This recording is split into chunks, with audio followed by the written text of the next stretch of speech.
I would rather people make their own decisions about whether he was contrite or not. I felt that he was thoughtful. I thought that he was serious. I thought that he certainly had prepared himself for this moment.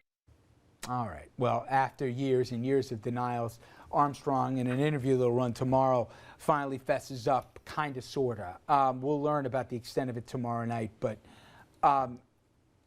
it just brought me to the whole thing. I believe in bad karma, and if anybody has it coming, it's this guy. He's such a bad guy. Do you remember one public figure that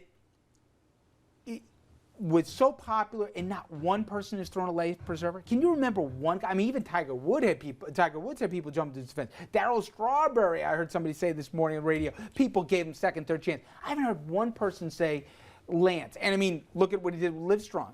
There hasn't been anybody who's come to his defense. You guys surprised by that? He was an American icon, and I think that the thing that he was most well known for, it turned out that he had been cheating all those years. But I think that we as a public had to know that this was happening, and that we let it go on for so long that in some ways, you know, we shouldn't be surprised. But he lied, Andrew, lied and destroyed so many lives. That was just it. He became an icon not just because he won the tour 7 times in a row, but because he did it after testicular cancer, right, and because everybody was challenging him and saying that he was cheating, and he said no, and he insisted, and he kept winning, clearing his name with all these tests. And I honestly didn't give up on him until he gave up on fighting these things. I was so deflated. You were the guy who still believed. I knew there was one guy. I was so deflated.